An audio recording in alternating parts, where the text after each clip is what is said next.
Subscribe कीजिए मानव सेवा कुटी चैनल को और साथ में दबा लीजिए ऑल नोटिफिकेशन लेटेस्ट वीडियो सबसे पहले देखने के लिए।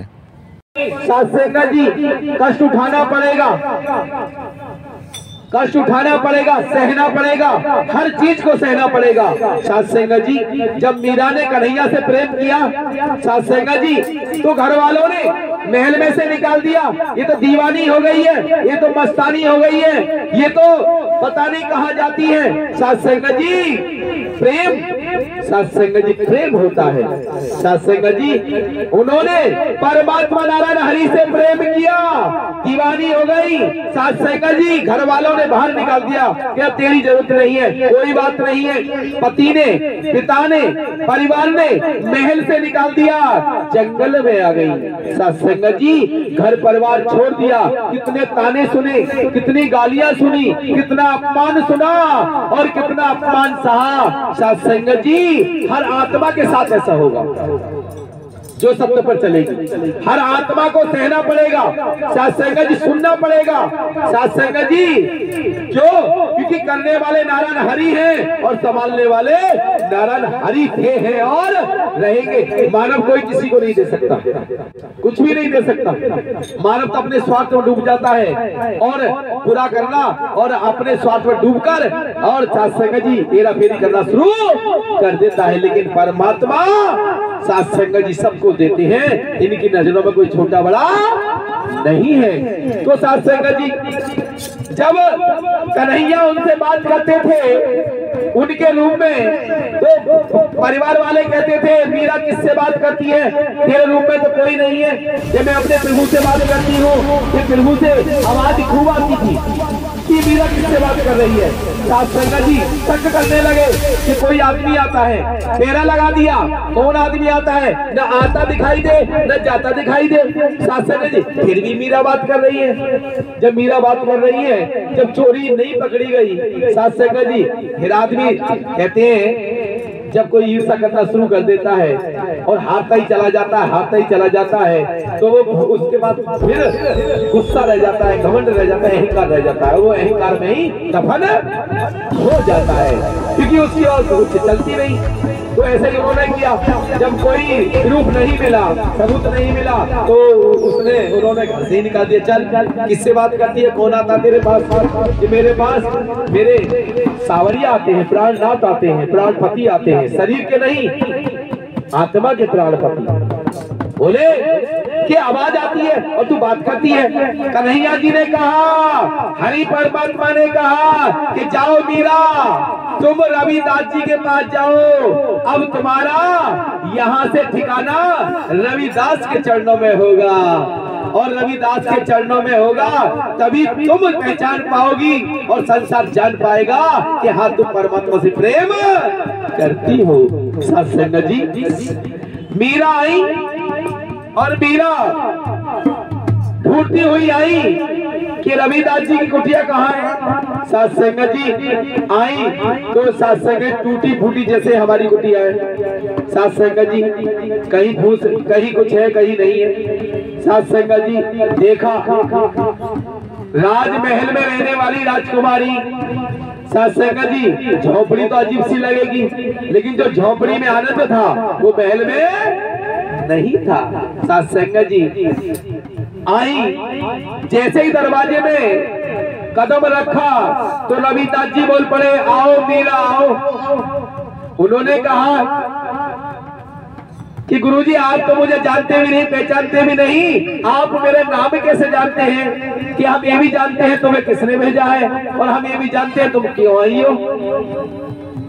अरे जिसने तुम्हें भेजा है हम ये भी जानते हैं कि अच्छा कि तुम्हें हरि परमात्मा ने नहीं भेजा, कि हाँ उन्होंने ही मुझे भेजा है, तो हम ये भी जानते हैं। तो सत्संग जी वो एकदम चौंक गई, बोली कि प्रभु ने मुझे भेजा है, अब मैं तुम्हारे चरणों में शरणागत हो जाती हूँ। अब मैं आपको सब कुछ अपना सौंप देती हूँ। सत्संग जी, मुझे अपने चरणों में ले लीजिए और मुझे अपना शिष्य बना लीजिए। सत्संग जी, परमात्मा ने आदेश किया और रविदास जी के माध्यम से कहा कि ठीक है मीरा, अब तुम आई हो, तुमने बहुत सहा है, बहुत गालियां, बहुत अपमान सहा है, बहुत सुना है, बहुत कष्ट भोगा है, बहुत दर की ठोकरें खाई हैं, लो हम तुम्हें प्रसाद देते हैं। साथ संगत जी, मीरा के सामने ही उस कटौती में से जिसमें चमड़ा धोते थे रविदास जी, उसमें से ही एक साथ संगत जी गिलास में, बर्तन में, पात्र में और वहीं से प्रसाद निकाल के दे दिया, चमड़े के पानी में से जिसमें चमड़ा धोते थे। अब साथ संगत जी समझने की बात है, क्योंकि जो समय होता है वो दोबारा प्राप्त नहीं होता, बड़ी मेहनत करनी पड़ती है, एक बार मिल जाता है और अगर हम उसे गवा देते हैं तो दोबारा प्राप्त बहुत मेहनत से मिलता है। साथ संगत जी यही तो वचन का खेल है। तो साथ संगत जी, मीरा ने देखा कि गुरुजी तो पक्के हैं और जानते भी है सब, लेकिन गुरुजी ने ये क्या किया, कटौती में से, इस गंदी कटौती में से, चमड़े के उसमें से मुझे वो प्रसाद दे रहे हैं। उसने क्या कहा, गुरुजी लाओ। उसने, मीरा ने इधर मुंह करके और साथ संगत पिया नहीं, वो अपने कपड़ों पर डाल लिया। गुरुजी ने कहा, रविदास जी ने कहा, बेटी पी लिया? कि हाँ गुरुजी, झूठ बोला, देखिए झूठ बोल दिया, पी लिया। उन्हें पता था, जब वो इतना जानते हैं, मीरा ये भूल गई कि जब ये इतना जानते हैं कि मैं वहां से आई हूँ, किस लिए आई हूँ, जब इतना जानते हैं, जब मैंने नहीं पिया तो इतना भी जानते हैं कि हाँ नहीं पिया, लेकिन वो बोले नहीं कुछ, समय पर बताएंगे। साथ संगत जी, उन्होंने कुछ नहीं बोला, बोले अच्छा बेटी पी लिया तो कोई बात नहीं है, ठीक है, अपने घर चली जाओ, आते रहे ना, ठीक है, पहली बात थी, पहली मुलाकात। साथ संगत जी, जब वो दाग लग गए कपड़ों पे, तो साथ संगत कबीरदास जी की बेटी कमाली, उनके यहाँ कपड़े बुने जाते थे, धुले जाते थे। तो साथ संगत जी, कमाली किसी जलाशय के नजदीक, साथ संगत जी जलाशय में, बम्बा होगा, कोई कुछ भी होगा, नदी होगी, पोखर होगी, जो भी होगी, तो साथ संगत जी वहां कपड़ा ले गई और मीरा के कपड़े धोने लगी। साथ संगत जी जब मीरा के कपड़े धोने लगी तो साथ संगत जी वहां काला सा दाग था, जैसे आपको बूटी मिलती है ना, इसी प्रकार कटौती में हो जाता है गंदा। साथ संगत जी, उसे तो कटौती का गंदा पानी दिखाई दे रहा था, लेकिन वो था क्या, यही तो समझने की बात है। तो साथ संगत जी, उन्होंने, कमाली ने उस दाग को अपने दांतों से छुड़ाना शुरू किया कि रानी का कपड़े हैं, अगर दाग रह गया तो रानी नाराज हो जाएगी। साथ संगत जी, तो उन्होंने अपने दांत से छुड़ाया और उस अमृत का रस जब अंदर गया तो साथ संगत जी, उनका 10वां द्वार खुल गया, सद्ज्ञान प्राप्त हो गया। उन्हें रविदास जी दिखाई देने लगे, जो भी कुछ कर रहे हैं दिखाई दे रहे हैं, क्या कर रहे हैं। तो रविदास जी को पता लग गया कि ये मेरा प्रसाद कमाली के पास पहुंच गया।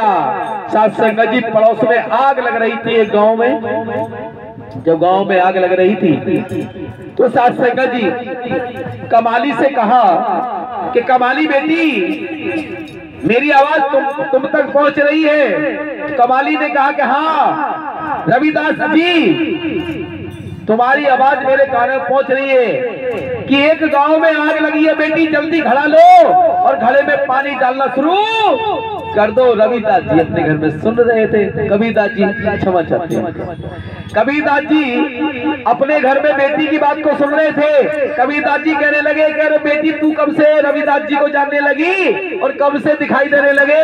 कि पिताजी कल से ही मुझे दिखाई देने लगे और बात कर रहे हैं मुझसे कि रविदास जी वहां बैठे और तुझसे यह बात कर रहे हैं कि हाँ, और कह रहे हैं कि बेटी उस फलाने गांव में आग लगी हुई है और पानी डाल और आग बुझ जाएगी।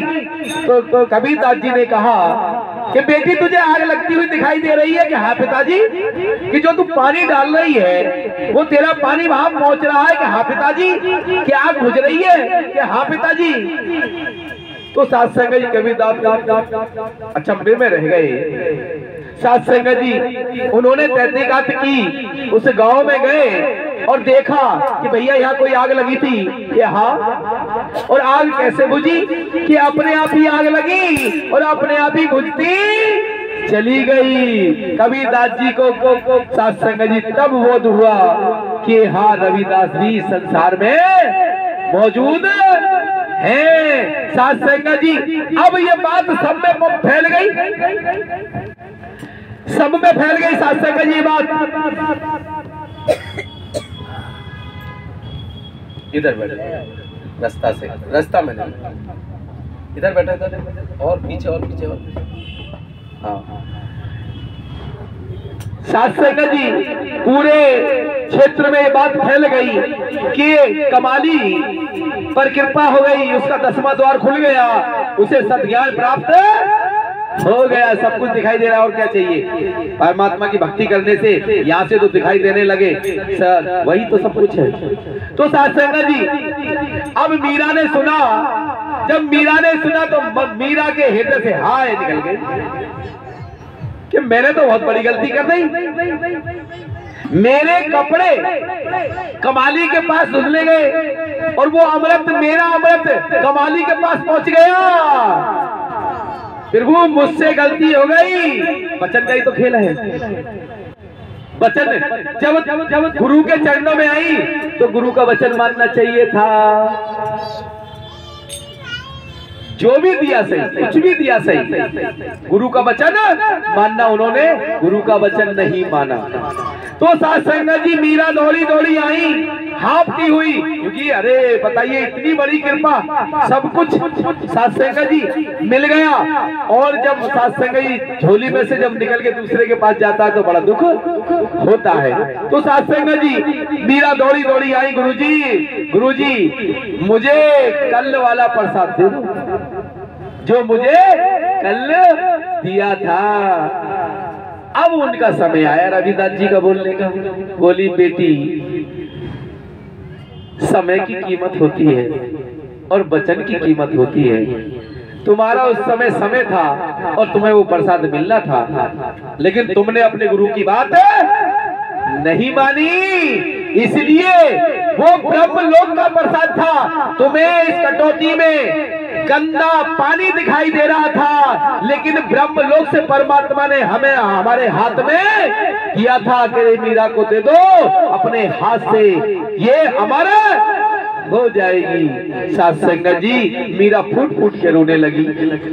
गुरुजी ने कहा कि बेटी अब तो बहुत मेहनत इसके लिए करनी पड़ेगी, सालों मेहनत करनी पड़ेगी तब तुझे अमृत प्राप्त होगा बेटी, अब नहीं होगा। सालों मेहनत की और मेहनत करने के बाद तो जहर का प्याला पिया, उसी को अमृत परमात्मा ने बना दिया। तो सात संगत जी वचन परमात्मा बारंबार इसी बात को कहते हैं कि वचन ढाल है, वचन कृपाण है, वचन एक बचाव है, वचन एक वरदान है। वचन ही तो ये संसार वचन से चल रहा है। पत्नी पति के वचन में बनी हुई है, बेटा माता पिता के, बेटी बेटा माता पिता के वचन में बंधे हुए हैं। सात संगत जी कोई ना कोई किसी ना किसी के वचन में बंधा हुआ है, दायरा है, सीमा है, और जो सीमा को तोड़ता है, जो वचन को तोड़ता है, वो सात संगत जी अपनी जीवन को तोड़ लेता है। तो सात संगत जी पत्नी की अपनी सीमा है, घर में रहेगी, खाना पीना बनाएगी, सेवा करेगी, लत्ता कपड़ा धोएगी, केवल इतना कर्म है और कोई कर्म नहीं है, क्योंकि पत्नी को घर को संभालने के लिए गृहिणी बनाई है सात संगत जी, क्योंकि जो और बाहर काम करने के लिए मर्द बनाया है, नर बनाया है सात संगत जी। तो हमें नारी को घर में ही रहना चाहिए, नारी को पूरा